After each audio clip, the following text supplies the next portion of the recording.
There's a pattern in history that has destroyed every empire that reached peak wealth. In 1618, Spain controlled silver mines, producing over 80% of the world's precious metals. By 1640, it was bankrupt and collapsing from the inside. In 1913, Britain ruled 1/4 of the planet and dominated global trade. By 1947, it was broke, rationing food and dismantling its empire. In 1991, the Soviet Union commanded the largest land army on Earth. On December 26th, it ceased to exist. Different centuries, different continents, identical endings, massive wealth, total confidence, then sudden decay.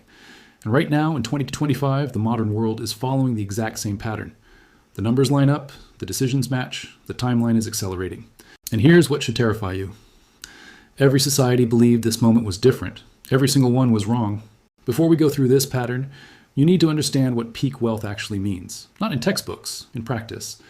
Peak wealth is not the moment an empire collapses. It's the moment it becomes rich enough to stop producing, powerful enough to stop listening, and confident enough to believe consequences no longer apply. This isn't just about money, it's about incentives. When wealth peaks, behavior changes, risk is mispriced, discipline fades, systems built for growth are repurposed for comfort. At first, everything looks fine. Living standards rise, markets expand, military power grows. But then something shifts. The economy stops making things and starts moving paper. Debt replaces productivity, finance replaces industry, promises replace reserves. And when this happens, collapse doesn't arrive slowly, it accelerates. What looks like stability is often decay hidden by scale. That's not theory, that's documented history. Spain didn't fall because it was poor. Britain didn't collapse because it lacked power. The Soviet Union didn't disappear because it was weak. They fell after they reached the top. Let me show you how this pattern played out 3 times before, step by step, and why it's happening again right now. Let's start with the Spanish Empire. In 1492, Spain was a rising power on the edge of Europe. By 1550, it was the richest empire in human history. Gold and silver poured in from the Americas at an unprecedented scale. Between 1500 and 1650, more than 180 tons of gold and over 16,000 tons of silver crossed the Atlantic. In today's terms, that's trillions of dollars. King Charles V ruled territories stretching from Peru to the Netherlands. His son, King Philip II, inherited what looked like an unstoppable machine. Spain didn't just have wealth, it had prestige, military dominance, and religious authority. By 1580, Spain controlled roughly 80% of global precious metal production. No empire had ever seen anything like it. At first, the wealth looked like a miracle. Cities expanded, palaces rose, armies grew. Spain fielded the most powerful infantry in Europe. The tercios, feared from Italy to Flanders. But here's the critical detail. Spain wasn't producing this wealth, it was extracting it. Silver from Potosi, gold from Mexico. By 1550, Spain imported most of its food, textiles, and manufactured goods from France, the Dutch Republic, and the Italian city-states. Domestic industry withered because it couldn't compete with cheap imports paid for by silver. The cause was simple. Easy money destroyed incentives to build a productive economy. The effect was hidden dependence. By 1560, inflation was already ripping through Spain. Prices doubled, then tripled. Economists later called it the price revolution. Wages lagged behind. The cost of bread rose by over 400% in a century. The crown responded the only way it knew how: more spending, more wars. Spain fought the Ottomans in the Mediterranean, the Dutch in the Low Countries, England at sea, and rebels across its territories. Each war required more silver. Each shipment created more inflation. This is where the pattern truly begins. Wealth created expansion. Expansion required spending. Spending demanded more extraction. And extraction weakened the foundation further. By 1575, the Spanish crown defaulted on its debt. Not once, for the first time. Then again in 1596. Then again in 1607. In total, Spain declared bankruptcy 9 times between 1557 and 1666. Each default wiped out creditors, most famously the German Fugger banking family. Each time the crown promised reform. Each time nothing changed. The silver kept flowing. The discipline kept eroding. This wasn't mismanagement by accident. It was structural decay caused by peak wealth. By 1588, Spain attempted to crush England with the Armada. Over 130 ships, more than 30,000 men. It failed catastrophically. Storms destroyed fleets. Losses exceeded 20,000 lives. The military defeat was symbolic, but the economic cost was devastating. Spain borrowed heavily to fund the campaign, pledging future silver shipments as collateral. When the fleet sank, the debt remained. The interest alone consumed over 40% of royal revenues by 1600. The empire was rich. The state was broke. But here's where it gets darker. Spain doubled down. Instead of rebuilding industry, it expelled productive populations. In 1609, King Philip III ordered the expulsion of the Moriscos, over 300,000 people, many of whom were skilled farmers and artisans. Agricultural output collapsed in regions like Valencia. Tax revenues fell, food shortages increased. The cause was ideological purity and elite confidence. The effect was economic self-sabotage. By 1620, silver shipments from the Americas began to decline. Mines were deeper, costs were higher, yields fell. At the exact moment Spain needed more money, the money slowed. The empire responded by debasing its currency. Copper coins flooded the economy. Trust evaporated. Prices spiked again. Soldiers went unpaid. Mutinies broke out in Flanders in 1637 and 1640. Armies that once conquered Europe now looted their own allies. This is where the illusion finally cracked. In 1640, Portugal broke away after 60 years under Spanish rule. Catalonia revolted the same year. Spain lost control of key territories not through invasion, but exhaustion. By 1648, the Peace of Westphalia formally recognized Dutch independence, ending 80 years of war. Spain, once the unquestioned hegemon of Europe, was no longer a central power. It still had colonies. It still had silver, but the system was hollow. By 1700, when King Charles II died without an heir, Spain's population had fallen by nearly 20% from its peak. Manufacturing output was a fraction of Northern Europe's. The state survived, but the empire never recovered. The collapse didn't look like a single dramatic fall. It looked like stagnation, defaults, inflation, and lost relevance stretched over decades. The lesson is precise. Spain didn't collapse because it lacked wealth. It collapsed because peak wealth destroyed the behaviors that created power in the first place. That's what the pattern looks like. Let's jump forward nearly 300 years. The British Empire.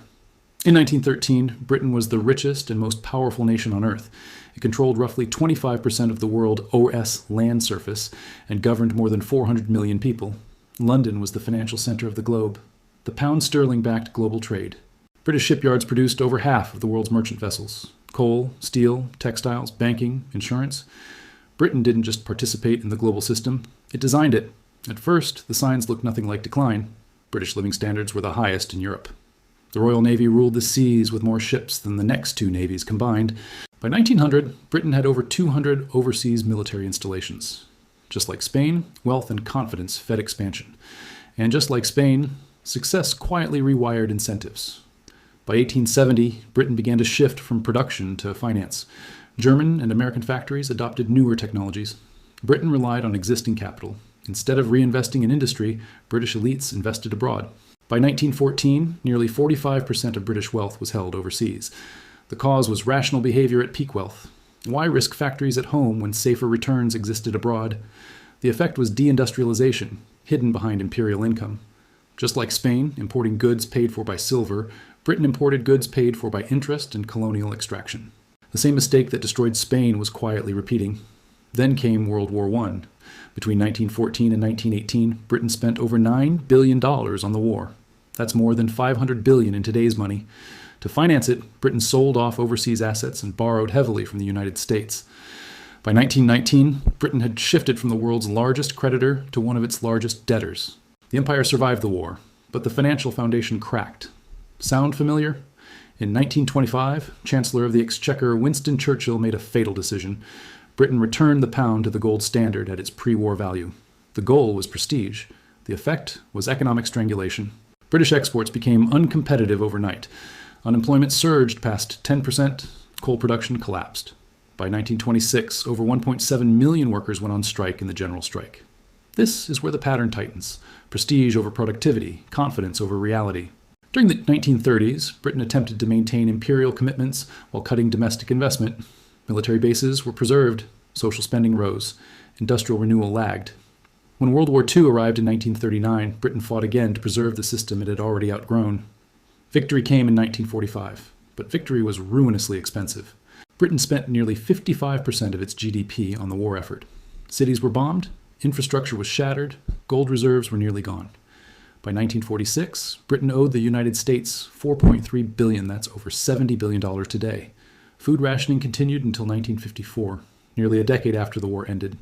The empire still existed on maps, but the numbers no longer worked. India gained independence in 1947. Palestine followed in 1948. Africa and Southeast Asia soon after. Different century, different continent, identical collapse logic. By 1967, Britain was forced to devalue the pound by 14%. Manufacturing had fallen behind Germany and Japan. Shipbuilding, once dominant, collapsed. The empire dissolved not through conquest, but arithmetic. Costs exceeded returns. Debt exceeded capacity. By the time Britain fully abandoned imperial ambitions in the 1970s, the pattern had already completed its cycle. Peak wealth led to complacency. Complacency led to structural weakness. Structural weakness met crisis. The pattern played out again. Now, let's look at the most recent example, one you probably remember, the Soviet Union. In 1945, it emerged from World War II with the largest land army in history and control over Eastern Europe. By 1950, it governed nearly 300 million people across 11 time zones. It was a nuclear superpower. It sent the first human into space in 1961. To the outside world, it looked permanent. But by the 1970s, the same pattern had already begun. The Soviet economy hit peak output growth around 1970. Heavy industry dominated: steel, coal, tanks, missiles. But productivity stalled, innovation slowed. Central planning rewarded quotas, not efficiency. By 1975, the Soviet Union was spending over 15% of its GDP on the military, compared to around 5% for the United States.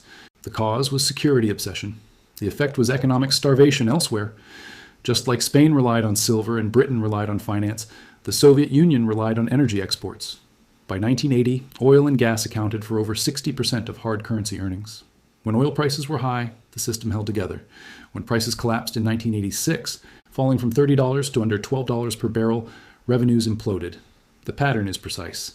Dependence on a single wealth source creates fragility. By the early 1980s, the cracks were visible to anyone paying attention. Grocery stores were empty. Technology lagged decades behind the West. In 1985, Mikhail Gorbachev took power and attempted reform, perestroika, glasnost. The intent was modernization. The effect was exposure. State enterprises collapsed when subsidies were removed. Nationalist movements surged when censorship eased. In 1989, Eastern European satellites fell in rapid succession: Poland, Hungary, East Germany. In November 1989, the Berlin Wall came down. Here's what should really concern you. The collapse happened faster than anyone expected. In 1988, most analysts believed the Soviet Union would survive for decades. In December 1991, it was gone. The final vote dissolving the USSR happened on December 26, 1991, 74 years after its founding. The entire system unraveled in less than 2 years. Spain took a century, Britain took half a century. The Soviet Union took months. The pattern was accelerating. The causes were the same. Peak power, overextension, financial strain, loss of productive capacity, political rigidity, followed by sudden loosening, and then collapse. 3 times. 3 empires, 3 complete breakdowns. All following the exact same sequence. Different ideologies, different economies, same ending. And here's what should terrify you. The modern world, led by the United States and the global financial system built around it, is following the exact same pattern, stage by stage. Stage 1 is peak wealth and peak confidence. In 1945, the United States produced nearly 50% of global industrial output. In 1971, it ended the gold standard. By 2000, it was the world's largest consumer, importer, and debtor. In 2025, U.S. federal debt stands above $36 trillion. That's over 120% of GDP. Check. Stage 2 is the shift from production to finance. In 1950, manufacturing made up over 30% of U.S. GDP. By 2024, it's closer to 10%. Meanwhile, finance, insurance, and real estate dominate. Wall Street profits surged while factories moved offshore. Between 2001 and 2023, the United States lost over 5 million manufacturing jobs. The cause is cheaper labor and higher margins. The effect is dependency on imports. Just like Spain, just like Britain. Check. Stage 3 is currency dominance masking weakness. The dollar became the world's reserve currency after Bretton Woods in 1944. It allowed the U.S. to run permanent trade deficits. In 2024 alone, the trade deficit exceeded $800 billion for decades. Dollars exported inflation abroad. But that privilege created complacency. By 2023, over 20% of global reserves had shifted away from the dollar compared to 71% in 1999. BRICS expansion. Bilateral trade in local currencies. Gold accumulation by central banks hit 1,037 tons in 2023, the highest since 1967. Check. Stage 4 is debt replacing discipline. From 2008 to 2024, the Federal Reserve expanded its balance sheet from under $1 trillion to over $7.5 trillion. Trillions were created to stabilize markets. At first, it worked. Asset prices soared, stocks, housing, bonds, but wages lagged. Savings lost purchasing power. Inflation officially hit 9.1% in June 2022, the highest since 1981. The cause was monetary expansion. The effect was erosion of trust. Check. Stage 5 is overextension. The United States maintains roughly 750 military bases in more than 80 countries. Military spending exceeded $886 billion in 2024. That's more than the next 10 countries combined. Afghanistan ended in August 2021 after 20 years, and over $2 trillion spent. Iraq, Syria, Ukraine funding exceeding $170 billion by 2024. Commitments multiply while returns shrink, just like Britain after 1918. Check. Stage 6 is internal strain. Political polarization is at record levels. Trust in institutions has collapsed. According to Gallup, confidence in Congress fell below 20% in 2024. Real median wages, adjusted for inflation, are barely higher than in 2000. Housing affordability hit its worst level since 1984. Credit card debt surpassed $1.1 trillion in 2023. The cause is systemic imbalance. The effect is social fracture. Check. Stage 7 is acceleration. Here's the critical detail. Since 2020, every stage has sped up. Debt growth, money creation, geopolitical fragmentation, supply chain reshoring costs. In just 5 years, dynamics that once took decades have compressed into months. We're not approaching the pattern. We're deep inside it. Based on history, we are somewhere between the late British stage and the early Soviet stage. The next phase is currency stress, followed by forced adjustment. That could mean higher inflation, or financial repression, or a sudden loss of confidence. Maybe it takes 10 years, maybe 5, maybe less. This affects you directly. Your savings lose value first. Your wages lag second. Your costs rise third. When adjustment comes, it doesn't announce itself. It arrives through markets, policy changes, and sudden constraints. Every empire believed it could manage the transition smoothly. The pattern says otherwise.